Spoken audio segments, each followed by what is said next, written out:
ओम शांति। बाबा कहले आज आज मुरली हूँ 28/4/25। बाबा कहले मिठे बच्चे ये विनाशी शरीर सहित तुम स्नेह रहा उचित नुह कहीं शरीर मूल्य किसी ना मुख्य हूँ आत्मा। आत्मा नथिले शरीर भैल्यू किसी ना। तुम एकमात्र विदेही बाबा को स्नेह कर, भगवान को स्नेह कर, कौन सी मनीष देह धरिकी स्नेह कर नहीं। देह को देखुले आमको न देखला भाया हवा पड़े। प्रश्न बुद्धि को स्वच्छ बा पवित्र करिवार पुरुषार्थ कौन? स्वच्छ बुद्धिर लक्षण अगले जार बुद्धि स्वच्छ निर्मल तार लक्षण कौ भाया होइथिबो? उत्तर बाबा कहले देही अभिमानी हवा द्वारा ही बुद्धि स्वच्छ होता है। यही देही अभिमानी संतान माने निजको आत्मा मन करी एकमात्र बाबा को ही स्नेह करि बाबा शुणी था। किंतु जो माने मूढ़मती मनीष मूढ़मती अटंती से माने देह को स्नेह करि देह को श्रृंगार भी करते सजई था विभिन्न प्रकार वेश पोशाक सुना अलंकार गहणार सजई। ओम शांति। ओम शांतिर शब्द किए कहउछंती एवं किए सुनुछंती? कहउछंती कि ओम शांति आ सुनुछ किए? अन्य सत्संग मानकर तो जिज्ञासु माने सुनी थांती कहिबे अमुक महात्मा कि अमुक गुरु शुणेइले, किंतु एठारे किए सुनुछंती? परमात्मा शुणुछंती। किए से आमे आत्मा माने शुणुछे। तेबे अनुआ कथा ना रे एठारे देही अभिमानी हबाकू पड़ियो, किंतु कहीं कहीं एठारे मते देह अभिमान होइकी बसी थांती। वास्तव रे बाबा कहछन तुम मानकू देही अभिमानी होइकी बसिया माने बाबा भी जानि दउछथि नै कि मुरुल क्लास समरे कि देह अभिमान रे सुनुछि कि आत्मा अभिमान रे सुनुछि। बाबा तो जानी जानन हार ना सब किछि जानुछन्ती। तेनु मु आत्मा ए शरीर रे विराजमान अछि। शिव बाबा हमकु बुझौछन्ती ए कथा भल भाबरे हमर बुद्धि रे रहिबा आवश्यक। मोर संबंध कहा सहित अच्छी ना परमात्मा के सहित। मते पाठ पढ़ाऊँच किए ना स्वयं भगवान पाठ पढ़ाऊँच परमात्मा। तेणु परमात्मा आसी ए शरीर द्वारा शुणाऊँ किए ए शरीर ना। तेणु ये हेले किए दलाल अर्थात मध्यस्थी मीडिएटर। तुमको शिव बाबा शुणाऊँ ब्रह्म बाबा को मध्य वर्षा देउछन्ती ना नहीं शिव बाबा। तेणु बुद्धि तांका आड़को जिबा दरकार धरि नियो।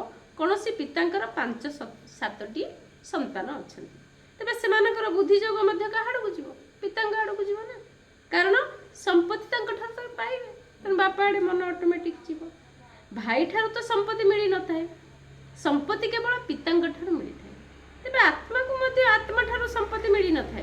तुम्हें जानी आत्मा आत्मा रूप में आम सब कौन भाई भाई। तेणु आम समस्त आत्मा मान संबंध क्या संगे एक परमात्मा सहित परमपिता परमात्मा का सहित सी कहते केवल मते ही मन पका, केवल मो सहित ही प्रीति रख। आउ रचना माने संतान मान सहित प्रीति रख ना। देह अभिमान जाठारु संपत्ति मिलियो ताठार आके मन रखिया पड़ियो। देहधारी मन पकले संपत्ति मिलियोनी। तेणु जदि मो बिना अन्य कोनोसी देहधारी को मन पकाउछ तेबे ताकू देह अभिमान बोली कहजिवो। जदि ओई ब्रह्मा देहधारी तुम सम्मुखरे अछंती किंतु तुमे आंकु देख ना। तुम मानकर बुद्धि रे केवल बाबांकर स्मृति रहिबा दरकार। लोक माने तो केवल कथा को मात्र भाई भाई कहउछंती, किंतु एबे तुमे माने जानुछ जे आमे समस्ते परमपिता परमात्मांकर संतान अटु। संपत्ति मध्य परमपिता परमात्मांक ठारु हमकु मिलुछि। से पिता निजे कहउछंती तुम मानकर स्नेह केवल मो सहित रहिबा दरकार। जहाँ ठार आम संपत्ति पाइबा ता सहित स्नेह रहा दरकार ना। मु निजे आसी तुम आत्मा मान सहित निर्बंध कराउछि, देहधारी सहित नुहे। अन्य जेकोसी भी संबंध अच्छी से सब देहर संबंध एठारे कहा सहित ना परमात्मा सहित संबंध। वर्तमान तुमको आत्माभिमानी हवा को पड़ो। आम आत्मा परमात्मा पितांग ठारू शुणुछे। तेणु बुद्धि सदा सर्वदा बाबा आड़ बुझा उचित। बाबा ब्रह्मा निकट में बसी हमको ज्ञान दौरान से या शरीर को उद्धार नहीं कहार ना ब्रह्मा बाबा शरीर को उद्धार नहीं। आत्मा ये शरीर रूपक घरे रही अभिनय करुँच से अभिनय करने निजक शरीर रूपक घर मध्य बंदी कर एमती तो मुक्त अटे कि शरीर मध्य प्रवेश करी बंदी भाव में रही अभिनय करते। आत्मा ही गोटे शरीर छाड़ी अन्य गोटे शरीर धारण करता, क्या आत्मार के मृत्यु ना, से हूँ अजर अमर अविनाशी, किंतु शरीरटा हूँ विनाशी। वर्तमान जी जेते देही अभिमानी होई रहिबे सेमाने सेते जे उच्च पद प्राप्ति करि परिबे। तेणु ब्रह्मा बाबा शरीर प्रति तुम तिले मात्र स्नेह रखा उचित नुहे। ये शरीर तो कौन काम को नुह, मुझे शरीर में प्रवेश करुच्ची कहीं ना केवल तुम मान को ज्ञान बुझेबा पाई।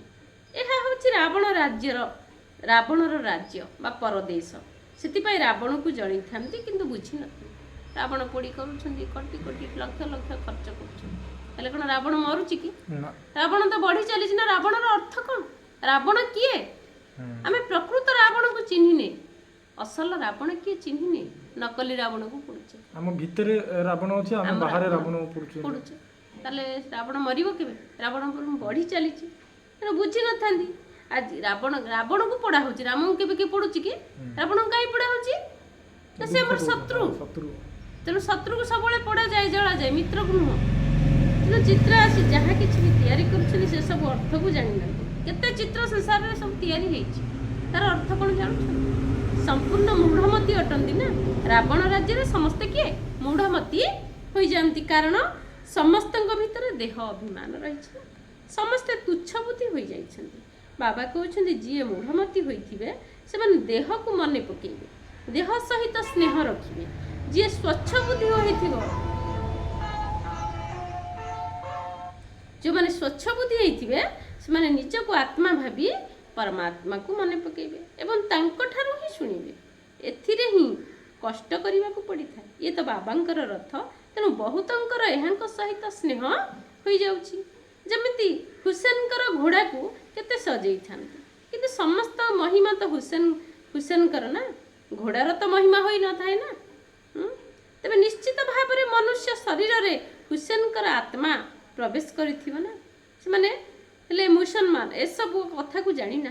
वर्तमान यह राजस्व अश्वमेध अविनाशी रुद्र ज्ञान यज्ञ बोली कहा जाउची। असुर ना सुनी लोक माने कोन घोड़ा बेली भाबी नेउछन एवं घोड़ा को स्वाहा करुछंती।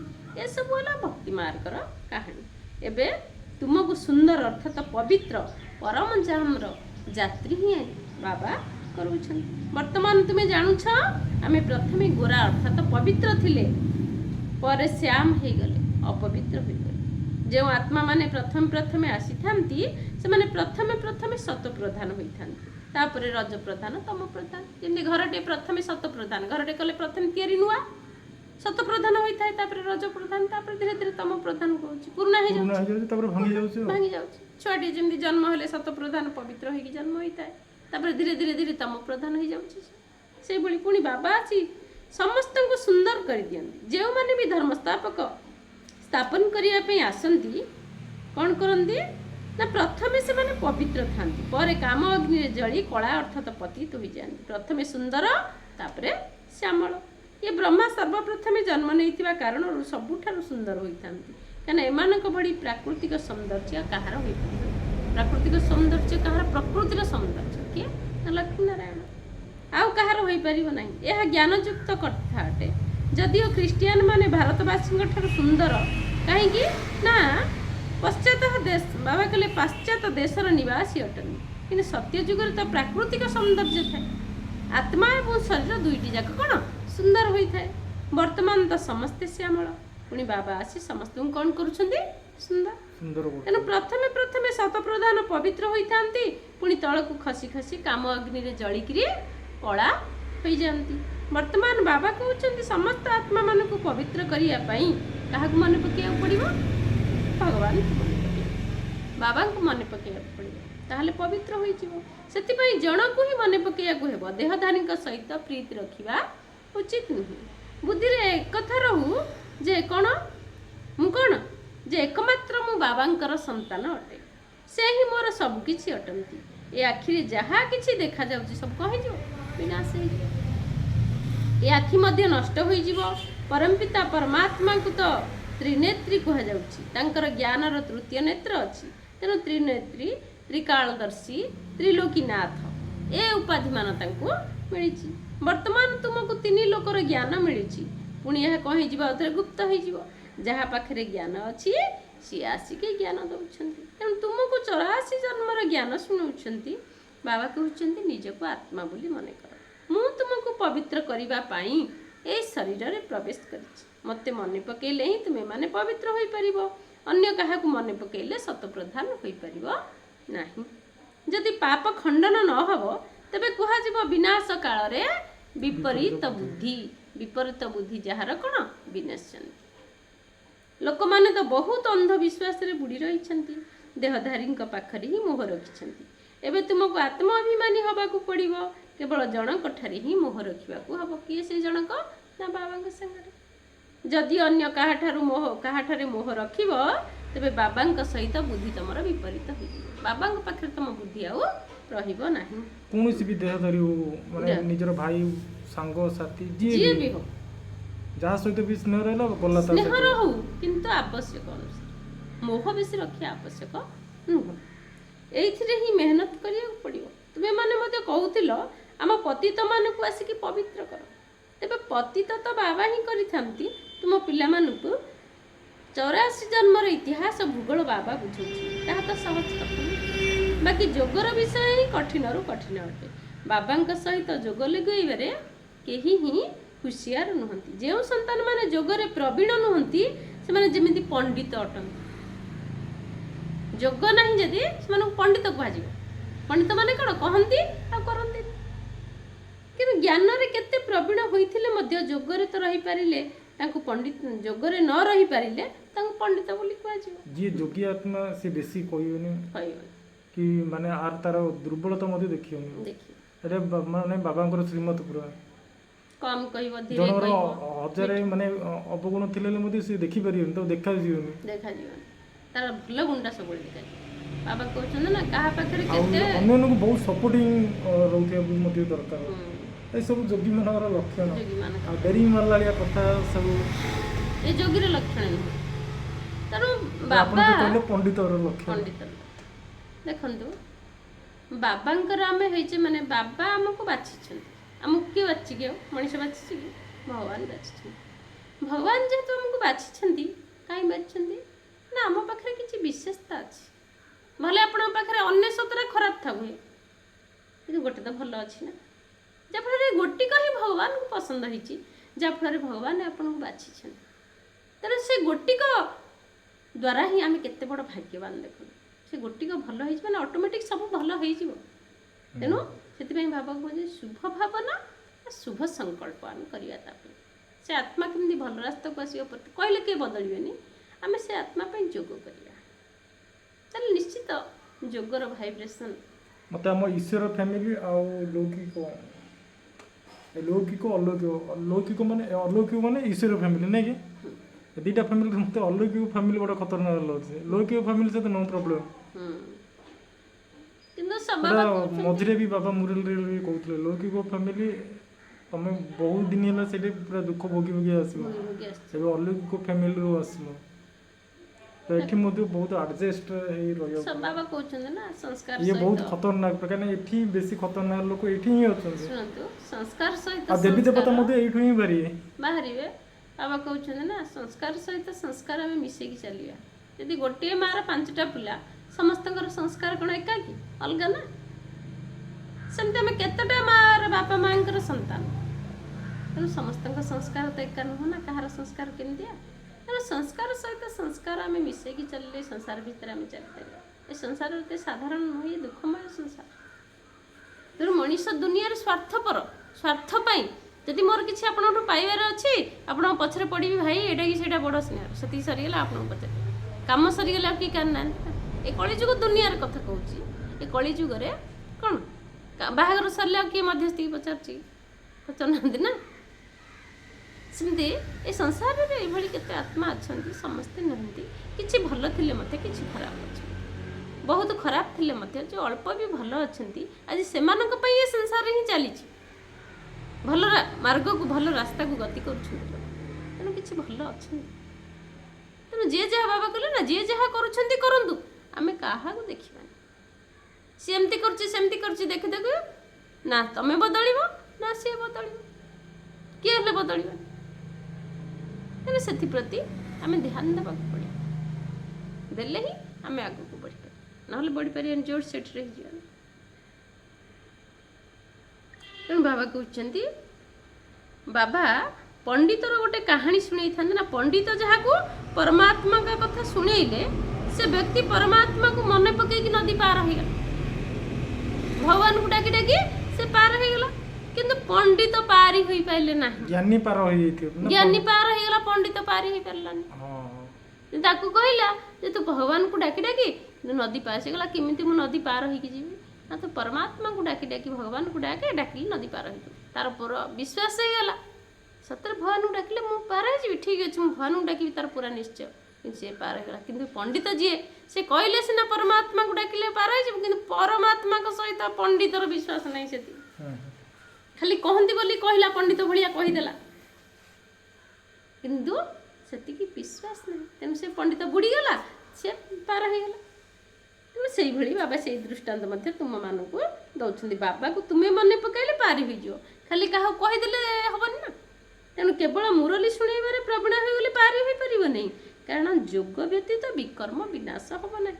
ଏଇଭଳି ଉଦାହରଣ ସବୁ ରହିଛି। ବାବା ଆସି ଭଲ ଭାବରେ ବୁଝାଉଛନ୍ତି। ତାଙ୍କୁ ଗୋଟିଏ କଥାରେ ନିଶ୍ଚୟ ହୋଇଗଲା ଯେ ପରମାତ୍ମାକୁ ମନେ ପକାଇଲେ ପାରି ହୋଇଯିବ। କାହାକୁ? ବ୍ରହ୍ମ ବାବାଙ୍କୁ। ଯଦି କେବଳ ଜ୍ଞାନ ଥିବ, ଯୋଗ ନଥିବ, ତେବେ ଉଚ୍ଚ ପଦ ପାଇପାରିବ ନାହିଁ। ଏମିତି ବହୁତ ଅଛନ୍ତି ଯେଉଁମାନେ ଯୋଗଯୁକ୍ତ ହୋଇ ରହୁନାହାନ୍ତି, ତେବେ ଯୋଗଯୁକ୍ତ ରହିବା ହିଁ ମୂଳ କଥା ଅଟେ। ବହୁତ ଭଲ ଭଲ ସେବାଧାରୀ ଅଛନ୍ତି, କିନ୍ତୁ ବୁଦ୍ଧିର ଯୋଗ ଠିକ୍ ନଥିଲେ ବନ୍ଧନରେ ପଡ଼ିଯାଆନ୍ତି। ଯୋଗୀ ଆତ୍ମା କେବେ ଦେହ ଅଭିମାନର ବନ୍ଧନରେ ଆସିବ ନାହିଁ, ତାଙ୍କର ଅଶୁଦ୍ଧ ସଂକଳ୍ପ ଆସିବ ନାହିଁ। ଯଦି ଯୋଗର ଦୁର୍ବଳ ଥିବ, ତେବେ ମନରେ ବହୁତ ତୋଫାନ ଉଠିବ। ଯୋଗ ଦ୍ୱାରା କର୍ମ ଇନ୍ଦ୍ରିୟ ସମ୍ପୂର୍ଣ୍ଣ ବଶୀଭୂତ ହୋଇଯିବ। ବାବା ଠିକ୍ ଭୁଲ ବୁଝିବାର ଶକ୍ତି ଦେଇଛନ୍ତି। ଅନ୍ୟର ଦେହ ପ୍ରତି ବୃଦ୍ଧି ଯିବା ଦ୍ୱାରା ବିପରୀତ ବୁଦ୍ଧି ହୋଇଯାଆନ୍ତି, ଏବଂ ବିପରୀତ ବୁଦ୍ଧି କ'ଣ? ବିନ୍ୟସନ୍ତି। ଜ୍ଞାନ ଅଲଗା, ଯୋଗ ଅଲଗା। ଯୋଗ ଦ୍ୱାରା ସ୍ୱାସ୍ଥ୍ୟ, ଜ୍ଞାନ, ବାବା କହୁଛନ୍ତି ଯୋଗ ଦ୍ୱାରା ସ୍ୱାସ୍ଥ୍ୟ, ଜ୍ଞାନ ଦ୍ୱାରା ସମ୍ପତ୍ତି ପ୍ରାପ୍ତି ହୋଇଥାଏ। ଯୋଗ ଦ୍ୱାରା ଶରୀରର ଆୟୁଷ ଅଧିକ ହୋଇଥାଏ। ଆତ୍ମା କେବେ ଛୋଟ ବଡ଼ ହୋଇନଥାଏ। ଆତ୍ମା କହିବ ମୋ ଶରୀରର ଆୟୁଷ ବଢ଼ୁଛି, ବର୍ତ୍ତମାନ ଆୟୁଷ କମ୍ ହୋଇଯାଇଛି, ପୁଣି ଅଧା କଳ୍ପ ପାଇଁ ଆୟୁଷ ବୃଦ୍ଧି ହେବ। ଆମେ ତମ ପ୍ରଧାନରୁ ସତ ପ୍ରଧାନ ହୋଇଯିବା, ଆତ୍ମା ପବିତ୍ର ହୋଇଯିବ। ତେଣୁ ସବୁକିଛି ଆତ୍ମାକୁ ପବିତ୍ର କରିବା ଉପରେ ନିର୍ଭର କରିଥାଏ। ପବିତ୍ର ନହେଲେ ମଧ୍ୟ ପଦ ପାଇପାରିବ ନାହିଁ। ମାୟା ଚାର୍ଟ ରଖିବାରେ ପିଲାମାନଙ୍କୁ ଅଳସୁଆ କରିଦେଉଛି। ଅଳସୁଆ ହେଇଗଲେ ପିଲା ଆଉ ଚାର୍ଟ ଲେଖିପାରୁନି, ମାୟା ପ୍ରବେଶ ହେଉଛି। ପିଲାମାନଙ୍କୁ ଯୋଗର ଯାତ୍ରାର ଚାର୍ଟ ରଖିବାରେ ସଉକ ରଖିବା ଦରକାର। ଦେଖିବା ଦରକାର ଯେ ଆମେ ବାବାକୁ ମନେ ପକେଇଛୁ ନା ଆଉ କୌଣସି ମିତ୍ର ସମ୍ବନ୍ଧୀ ଆଡ଼କୁ ବୁଦ୍ଧି ଯାଉଛି। ସାରାଦିନ କାହାର ସ୍ମୃତି ରହିଛି ଅଥବା କାହା ସହିତ ପ୍ରୀତି ରହିଛି, ନିଜକୁ ପଚାର। ସମୟ କେତେ ବ୍ୟର୍ଥରେ ଗଲା, କେତେ ସମୟ ମୋର ଆଜି ବ୍ୟର୍ଥରେ ଗଲା। ନିଜର ଚାର୍ଟ ରଖିବା ଦରକାର, କିନ୍ତୁ ପ୍ରତ୍ୟହ ଚାର୍ଟ ରଖିବା ପାଇଁ କାହା ମଧ୍ୟରେ ଶକ୍ତି ନାହିଁ। କେହି କ୍ୱଚିତ ଚାର୍ଟ ରଖିଥାନ୍ତି। ମାୟା ପୁରା ଚାର୍ଟ ରଖିବାକୁ ଦିଏ ନାହିଁ, ଏକଦମ ଅଳସୁଆ କରିଦିଏ। ଫୁର୍ତ୍ତି ପଣିଆ ଚାଲି ରାଇଟର ଥିଲେ, ମୋର ମନେ ପଡୁନି, ମାନେ ଶୁଣିଥିଲି ସୋସିଆଲ ମିଡ଼ିଆରେ, ଜଣେ ଯଦି କିଛି ଲେଖେ ନିଜର ପ୍ରୋବ୍ଲେମ ଭଗବାନଙ୍କୁ ହେଲେ କିଛି ନା କିଛି କମିଯାଏ। ନିଶ୍ଚିତ ଭଗବାନ ପାଖକୁ ଚାର୍ଟ ଲେଖିବାର ଅଛି। ମୁଁ ଆଜି ସାରା ଦିନରେ ବାବା ଏଇଆ କରିଛି, ସେଇଆ କରିଛି, ସେଇଆ କରିଛି, କାହାକୁ କେତେ ସୁଖ ଦେଇଛି, କାହାକୁ କେତେ ଦୁଃଖ ଦେଇଛି, କାହାକୁ କେତେ ଆପଣଙ୍କର ପରିଚୟ ଦେଇଛି। ନିଜର ନହେଲେ ତ ଦୁଃଖ ବିଷୟରେ ବି ଜଣେଇ ଦେଲେ କିଛି ନା କିଛି କମିଯାଏ। ନିଶ୍ଚିତ ଯଦି ଆମେ କାହା ଆଗରେ କହିଲେ ଆମେ ଟିକେ ହାଲକା ହେଇଯାଉଛେ। କୌଣସି ଦୁଃଖରେ ଅଛେ, ପରିସ୍ଥିତିରେ ଅଛେ, ଲୋକ କ'ଣ ଲୋକଙ୍କ ଆଗରେ ପ୍ରକାଶ କରୁଛନ୍ତି, କରିବା ଦ୍ୱାରା ତାଙ୍କୁ ହାଲକା ଲାଗୁଛି। ମୁଁ କହିଲି ବୋଲି ଟିକେ ଯଦି ଆମେ ଭଗବାନଙ୍କ ପାଖରେ କହିବା ବୋଲେ ଆହୁରି କେତେ ମାନେ ଶାନ୍ତି। ଭଗବାନଙ୍କୁ କହିବା ଦ୍ୱାରା ଆମର ସବୁ ପାପ ବିନାଶ ହେଇଯିବ, ଆଉ ସବୁ ପରିସ୍ଥିତି ବି ସମାଧାନ ସିଏ କରିଦେବେ। ତାଙ୍କୁ ଆମେ ବୋଝ ଦେଲେ ହିଁ ଆମେ ହାଲକା ହେବା। ଯଦି ଆମେ ତାଙ୍କୁ ବୋଝ ଦେବାନି, ଆମେ ଚିନ୍ତା କରିବା, ହେଲେ ସେ କାହିଁକି ଆମ କଥା ବୁଝିବ? ସେଥିପାଇଁ ଭଗବାନଙ୍କର ଅନ୍ୟ ନାଁ କ'ଣ? ଚିନ୍ତାମଣି। ତେଣୁ ମନୁଷ୍ୟ ଜାଣିପାରୁନି ମୁଁ ତ ସବୁ ପ୍ରେମିକାଙ୍କର ପ୍ରେମିକ ଅଟେ, ତେଣୁ ମୋତେ ମନେ ପକାଇବା ଦରକାର ନା। ଏବେ ସେଇ ପ୍ରେମିକ ଅଥବା ପିତା କହୁଛନ୍ତି ତୁମେମାନେ ମୋତେ ଅଧାକଳ୍ପ ମନେ ପକାଇଲ, ଏବେ ମୁଁ କହୁଛି ମୋତେ ମନେ ପକାଇଲେ ବିକର୍ମ ବିନାଶ ହୋଇଯିବ। ଏଭଳି ବାବା ଯିଏ ସୁଖ ଦେଉଛନ୍ତି ତାଙ୍କୁ କେତେ ମନେ ପକାଇବା ଆବଶ୍ୟକ। ଅନ୍ୟମାନେ ତ ସମସ୍ତେ ଦୁଃଖ ଦେଇଥାନ୍ତି, ସେମାନେ କୌଣସି କାମରେ ଆସିବେ ନାହିଁ। ଅନ୍ତିମ ସମୟରେ ଏକମାତ୍ର କିଏ? ପରମାତ୍ମା ହିଁ ମନେ ପକାଇବା ଦରକାର। ପରମପିତା ପରମାତ୍ମା ହିଁ ସାହାଯ୍ୟ କରିଥାନ୍ତି। ଅନ୍ତିମ ସମୟ ପ୍ରଥମଟି ହେଲା ଜୀବନର ଶେଷ ସମୟକୁ କୁହାଯାଏ। ଶେଷ ସମୟରେ ଲୋକ କ'ଣ ମୁଣ୍ଡ ଶରୀର ଛାଡ଼ିଦେଲେ ଯଦି କିଏ ପୁରାଣ ପଢ଼ୁଛନ୍ତି, ଗୀତା ଭାଗବତ ପଢ଼ୁଛନ୍ତି ବେଶୀ। ତେଣୁ ବାବା କହୁଛନ୍ତି ଏସବୁ ଆମକୁ ଭଗବାନ ଏ ଅନ୍ତିମ ସମୟରେ ସାହାଯ୍ୟ କରିବେ। ତେଣୁ ଶେଷ ସମୟକୁ କୁହାଯାଏ ବା ଅନ୍ୟଟି ସୃଷ୍ଟିର ଅନ୍ତିମ ସମୟ କୁହାଯାଏ। ବାବା ବୁଝାଉଛନ୍ତି ଭଲ ଭାବରେ ମନେ ପକାଇଲେ ତୁମର ଅକାଳ ମୃତ୍ୟୁ କେବେ ହେବ ନାହିଁ। ଯୋଗ ବଳ ଦ୍ୱାରା ତୁମକୁ ଅମର କରିଦେଇଥାଏ। ତେବେ ପ୍ରଥମେ ତ ବାବାଙ୍କ ସହିତ ପ୍ରୀତି ବୁଦ୍ଧି ରଖିବା ଦରକାର। କାହାର ଶରୀର ପ୍ରତି ପ୍ରୀତି ହେଲେ ସେ କ'ଣ ତଳକୁ ଖସିଯିବ, ଫେଲ୍ ହେଇଯିବ ଏବଂ ଚନ୍ଦ୍ରବଂଶୀକୁ ଚାଲିଯିବ। ସ୍ୱର୍ଗ ତ ସତ୍ୟ ଯୁଗକୁ କୁହାଯାଉଛି ନା, ସୂର୍ଯ୍ୟବଂଶୀ ରାଜତ୍ୱକୁ ହିଁ କୁହାଯାଏ। ତ୍ରେତୟା ଯୁଗକୁ ମଧ୍ୟ ସ୍ୱର୍ଗ କୁହାଯିବନି। ଯେମିତି ଦ୍ୱାପର ଏବଂ କଳିଯୁଗ ଅଛି, କିନ୍ତୁ କଳିଯୁଗକୁ ଘୋର ନର୍କ ବା ତମ ପ୍ରଧାନ କୁହାଯାଇଥାଏ। ତ୍ରେତୟା ଯୁଗକୁ ମଧ୍ୟ ସ୍ୱର୍ଗ ବୋଲି କୁହାଯାଇପାରିବ ନାହିଁ। ଦ୍ୱାପରକୁ ଏତେ କୁହାଯାଇପାରିବ ନାହିଁ। ପୁଣି ତମ ପ୍ରଧାନରୁ ସତ ପ୍ରଧାନ ହେବା ପାଇଁ ଯୋଗ ବଳର ଆବଶ୍ୟକ।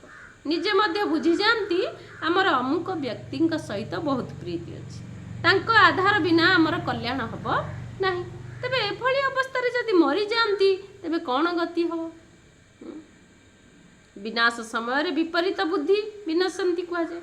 ସେମାନେ ଧୂଳି ଛାଇ ଅର୍ଥାତ ନିକୃଷ୍ଟ ପଦ ପାଇଥାନ୍ତି। ଆଜିକାଲି ଦୁନିଆର ଫ୍ୟାସନ୍ ବହୁତ ବଡ଼ ବିପଦ ଅଟେ। ନିଜ ପ୍ରତି ଆକର୍ଷିତ କରିବା ପାଇଁ ଶରୀରକୁ କେତେ ପ୍ରକାର ସଜଉଛନ୍ତି ନା ନାଇଁ। ବର୍ତ୍ତମାନ ବାବା କହୁଛନ୍ତି କାହାର ନାମ ରୂପରେ ଫସିଯାଅ ନାହିଁ। ଲକ୍ଷ୍ମୀନାରାୟଣଙ୍କର ଡ୍ରେସ୍ ଦେଖ କେତେ ରାଜକୀୟ, ତାହା ହେଲା ଶିବାଳୟ ସ୍ୱର୍ଗ, ଏହାକୁ କୁହାଯାଏ ବେଶ୍ୟାଳୟ। ଏ ଦୁଃଖ ଏଠି ଦେବତାମାନଙ୍କ ଆଗରେ ଯାଇ କହନ୍ତି ଆମେ ବେଶ୍ୟାଳୟରେ ରହିଛୁ। ବର୍ତ୍ତମାନ ତ ଫ୍ୟାସନ୍ ଏଭଳି ବିପଦପୂର୍ଣ୍ଣ ହୋଇଗଲାଣି ଯାହାକି ସମସ୍ତଙ୍କର ଧ୍ୟାନ ବା ଆକର୍ଷିତ ହୋଇଯାଉଛି, ବହୁତ ଖରାପ। ପୁଣି ସେମାନଙ୍କ ରୂପରେ ଆକର୍ଷିତ ହୋଇ ଅପହରଣ କରି ନେଇଯାଉଛନ୍ତି। ସତ୍ୟ ଯୁଗରେ ତ ନିୟମ ମୁତାବକ ଚାଲିଚଳନ ହେବ, ସେଠାରେ ତ ପ୍ରାକୃତିକ ସୌନ୍ଦର୍ଯ୍ୟ ରହିବ, ଅଟୋମେଟିକ୍ ସୌନ୍ଦର୍ଯ୍ୟ। ଏଥିରେ ଅନ୍ଧଶ୍ରଦ୍ଧାର କୌଣସି ପ୍ରଶ୍ନ ନାହିଁ। ଏଠାରେ ଦେଖିଲେ ମନ ଲାଗିଯାଉଛି। ପୁଣି ଅନ୍ୟ ଧର୍ମାବଲମ୍ବୀଙ୍କ ସହିତ ମଧ୍ୟ ଧର୍ମବାଲାଙ୍କ ସହିତ ବିବାହ କରାଇ ଦେଉଛନ୍ତି। ବର୍ତ୍ତମାନ ତୁମର ଈଶ୍ୱରୀୟ ବୁଦ୍ଧି, ତେବେ ପଥର ବୁଦ୍ଧିକୁ ପାରସ ବୁଦ୍ଧି କିଏ କରୁଛନ୍ତି? ଏକମାତ୍ର ବାବା। ବାବାଙ୍କ ବ୍ୟତୀତ ଆଉ କିଏ ହେଲେ କରିପାରିବେ ନାହିଁ। ସେମାନେ ହେଉଛନ୍ତି ରାବଣ ସମ୍ପ୍ରଦାୟ। ତୁମେ ବର୍ତ୍ତମାନ ରାମଙ୍କ ସମ୍ପ୍ରଦାୟ ହୋଇଛ। ପାଣ୍ଡବ ଏବଂ କୌରବ ଗୋଟିଏ ବଂଶର ଥିଲେ, ବାକି ୟୁରୋପବାସୀ ହେଲେ ଯାଦବ। ଗୀତାରୁ କେହି ବୁଝିପାରୁନାହାନ୍ତି ଯେ ଯାଦବମାନେ ୟୁରୋପବାସୀ ହିଁ ଅଟନ୍ତି। ସେମାନେ ତ ଯାଦବ ସମ୍ପ୍ରଦାୟ ମଧ୍ୟ ଏଠିକାର ବୋଲି କହିଦେଉଛନ୍ତି। ବାବା ବସି ବୁଝାଉଛନ୍ତି ଯେ ଯାଦବମାନେ ହେଲେ ୟୁରୋପବାସୀ, ଯେଉଁମାନେ କି ନିଜର ବିନାଶ ପାଇଁ କ୍ଷେପଣାସ୍ତ୍ର ଆମେ ମୂଷଳ ଆଦି ତିଆରି କରିଛନ୍ତି, ନିଜର ବିନାଶ ନିଜେ କରିବେ। ପାଣ୍ଡବମାନଙ୍କର ବିଜୟ ହୋଇଥାଏ, ସେଥିପାଇଁ ସେମାନେ ସ୍ୱର୍ଗର ମାଲିକ ହେବେ। ପରମାତ୍ମା ଆସି ସ୍ୱର୍ଗର ସ୍ଥାପନ କରୁଛନ୍ତି। ଶାସ୍ତ୍ରରେ ତ ଦେଖାଇ ଦିଆଯାଇଛି ପାଣ୍ଡବମାନେ ପାହାଡ଼ରୁ ଖସି ପଡ଼ି କ'ଣ ହେଲେ? ପ୍ରାଣ ତ୍ୟାଗ କଲେ। ତାପରେ କ'ଣ ହେଲା ନା କିଛି ବି ଜଣା ନାହିଁ। ପଥର ବୁଦ୍ଧି ଅଟନ୍ତି ନା। ଡ୍ରାମାର ରହସ୍ୟକୁ ଟିକିଏ ବି ହେଲେ ବୁଝିପାରୁନାହାନ୍ତି। କେବଳ ବାବାଙ୍କ ପାଖକୁ ବହୁତ ସନ୍ତାନ ଆସୁଛନ୍ତି, ଯଦିଓ କହନ୍ତି ଗହଣା ଆଦି ପିନ୍ଧ, କିନ୍ତୁ ପିଲାମାନେ କହୁଛନ୍ତି ଅଳଙ୍କାର କ'ଣ ଶୋଭା ପାଉଛି? ଆତ୍ମା ତ ପତିତ ଶରୀରକୁ ପୁଣି ଅଳଙ୍କାର କ'ଣ ଶୋଭା ପାଇବ? ସେଠାରେ ତ ଆମେ ଏଇ ଅଳଙ୍କାରରେ ସଜାଇ ହୋଇ ରହିବୁ, ଅମାପ ଧନ ରହିବ, ସମସ୍ତେ ସୁଖରେ ରହିବେ। ଭଲେ ସେଠାରେ ଅନୁଭବ ହେବ କିଏ ରାଜା ଆଉ ପ୍ରଜା, ଏତିକି ଫରକ। କିନ୍ତୁ ସେଠାରେ ଦୁଃଖର କଥା କିଛି ନଥାଏ। ଏଠାରେ ଖାଦ୍ୟ ଶସ୍ୟ ଆଦି ମିଳୁନାହିଁ।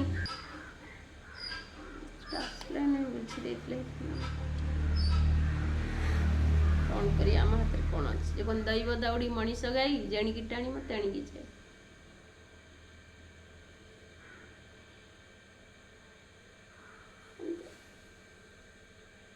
ବାବା କହୁଛନ୍ତି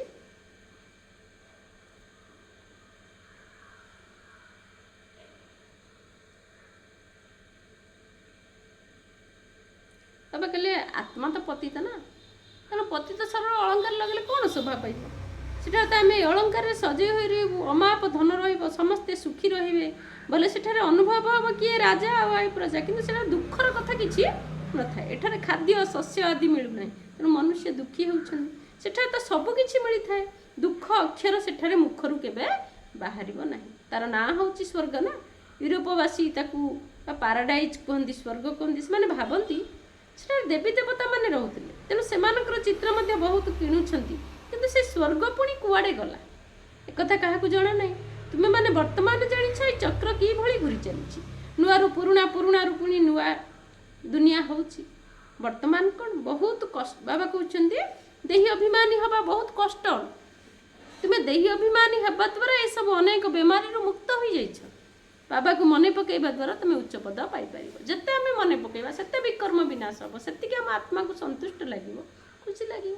କାରଣ ବିକର୍ମ ବିନାଶ ହେଇଗଲେ ଆତ୍ମାକୁ ସନ୍ତୁଷ୍ଟ ଦେବ ନା, ସୁଖ ଦେବ ନା। ତାହେଲେ ଆମେ ସୁଖ ଦୁନିଆକୁ ଯାଇପାରିବା ଆଉ ଉଚ୍ଚ ପଦ ମଧ୍ୟ ପାଇପାରିବା, ନହେଲେ କେବେ ପ୍ରାପ୍ତି ହେବନି।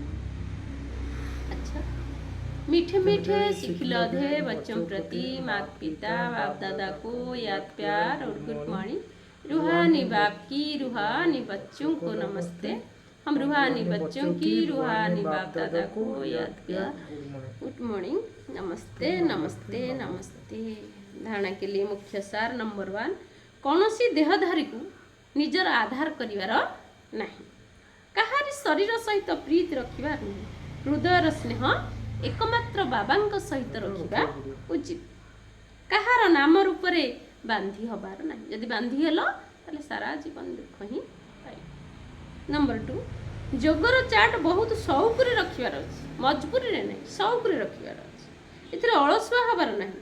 निजर चाट को देख, मोर बुद्धि कहा आड़कू जाउछि, केते समय व्यर्थरे कटुछि। सुखदाता बाबा केते समय मन रहुछि, मो मन भितर बाबा को मु केते समय रखुछि, मु केते समय बाबा याद रे रहउछि, मु केते समय बाबांकर परिचय दउछि, लोकों पाखरे पहुँची पाउछि। निजु पचार। वरदान, गृहस्थ व्यवहार रही ईश्वरीय व्यवहार समानता द्वारा सर्वदा हल्का रुह एवं सफलता हो।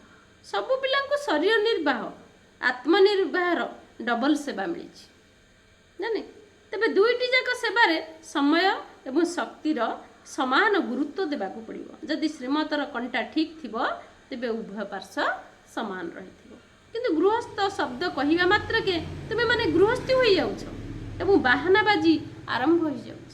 मोर एटा काम थिला, सेटा काम थिला, बाहानाबाजी।